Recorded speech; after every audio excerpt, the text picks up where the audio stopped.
রেস্টুরেন্টের স্বাদ আমরা কিন্তু ঘরে বসেই পেতে পারি। আমার আজকে সহজ রেসিপিতে আপনাদের সাথে শেয়ার করতে যাচ্ছি চিকেন ওর এগ ফ্রাইড রাইস। আশা করি অনেক ভালো লাগবে। একটি মিক্সিং বাউলে 1 কাপ পরিমাণ চাল নিয়ে নিচ্ছি। এখন পরিষ্কার পানি দিয়ে ধুয়ে নিতে হবে। পানিটা সহ্য হওয়ার আগ পর্যন্ত ধুয়ে নিচ্ছি, তারপরে স্ট্রেইনারে ঝরিয়ে আমি রেখে দিচ্ছি প্রায় আধা ঘন্টার জন্য।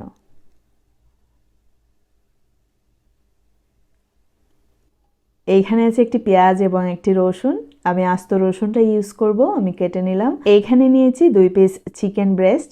অবশ্যই আমরা চেষ্টা করব যখনই চিকেন ফ্রাইড রাইস আমরা তৈরি করব যেন বোনলেস চিকেন হয়।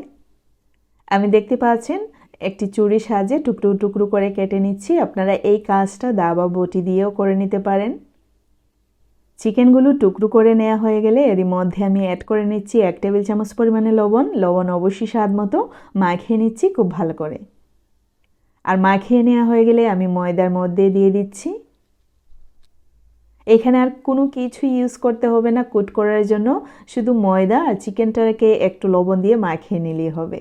আমি সাইড করে রেখে দিচ্ছি। এখন স্পেশাল একটি মিক্সচার তৈরি করে নিচ্ছি। একটি বাটিতে নিয়ে নিচ্ছি 1/2 টেবিল স্পুন গরম মশলা, দিয়ে দিচ্ছি একটি ম্যাগি মশলা,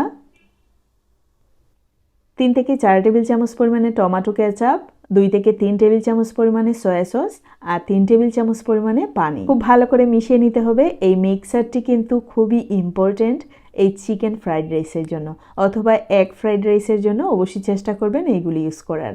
চুলায় বসানো পানিযুক্ত একটি প্যানে দিয়ে দিলাম 1 টেবিল চামচ পরিমাণে শাহি জিরা, দারুচিনি, এলাচ। কিছুক্ষণ ফুটে আসার পর দিয়ে দিচ্ছি চাল, তারপর দিয়ে দিচ্ছি তেল। তেল দিলে কি হবে, একটু ঝরঝরে থাকবে, তবে অবশ্যই পানি দিয়ে আবারও ধুতে হয়। চালগুলো 80% মতো সেদ্ধ হয়ে গেলে পানি ঝরিয়ে নিতে হবে। এইদিকে আমি চিকেনগুলোকে ফ্রাই করে নিচ্ছি। এখানে আমি 1/3 কাপ পরিমাণ তেল ইউজ করেছি, তারপরেই চিকেনগুলো দিয়ে দিলাম। অবশ্যই নিজের মন মতো করে ভেজে নিতে হবে। আমি ঠিক এইরকম ব্রাউন কালার হওয়ার পর আমি নামিয়ে নিচ্ছি। এইদিকে অন্য একটি প্যানে দিয়ে দিচ্ছি 1/3 কাপ পরিমাণ তেল, আর ওই চিকেনের তেলটাকে ছেঁকে ইউজ করলাম। তারপরে দিয়ে দিচ্ছি রসুন কুচি। এইখানে আস্ত একটি রসুন আর আস্ত একটি পেঁয়াজ। খুব ভালো করে ভেজে নিচ্ছি 1 থেকে 1.5 মিনিট।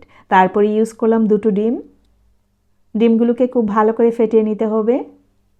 খেয়াল রাখতে হবে যেন কোনোভাবেই লালচে কালার না হয়ে যায় বা পুড়ে না যায়। এর মধ্যে আমি কিছুটা সবজি অ্যাড করে নিচ্ছি। দিয়ে দিচ্ছি 1/2 কাপ পরিমাণ ক্যাপসিকাম, 1/2 কাপ পরিমাণ মটরশুঁটি, আর দিয়ে দিচ্ছি বরবটি 1/2 কাপ পরিমাণ, আর গাজর কুচি।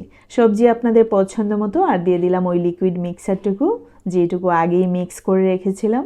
এখন এই সবজিগুলোকে 3 থেকে 4 মিনিট ধরে রান্না করতে হবে। তারপরেই আমরা ভাত ইউজ করছি।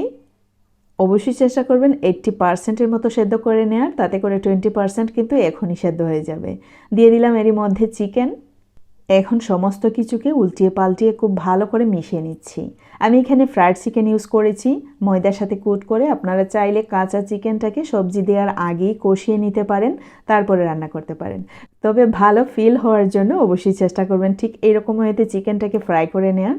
ঢাকনা দিয়ে রেখে দিলাম 5 মিনিটের জন্য। এই 5 মিনিটের মধ্যেই কিন্তু 20% চাল কিন্তু সেদ্ধ হয়ে যাবে। খুবই ঝরঝরে হয়েছে। এরই মধ্যে কিন্তু আমি চুলার আগুনটা অফ করে দিয়েছি। এখন আমি আপনাদেরকে পরিবেশন করে দেখাচ্ছি। আশা করি আমার আজকে সহজ রেসিপি আপনাদের কাছে অনেক ভালো লেগেছে। ভালো লাগলে অবশ্যই একটি লাইক দিতে ভুলবেন না, আর বেশি ভালো লাগলে শেয়ার করার অনুরোধ থাকলো। আমার পেজটি ফলো করার অনুরোধ রইল। এমনকি যারা ইউটিউবে দেখছেন আমার চ্যানেলটি সাবস্ক্রাইব করে আমার পাশে থাকার অনুরোধ রইল। আজকে এ পর্যন্তই। See in the next video. Till then bye, আল্লাহ হাফেজ। সবাই ভালো থাকবেন, সুস্থ থাকবেন।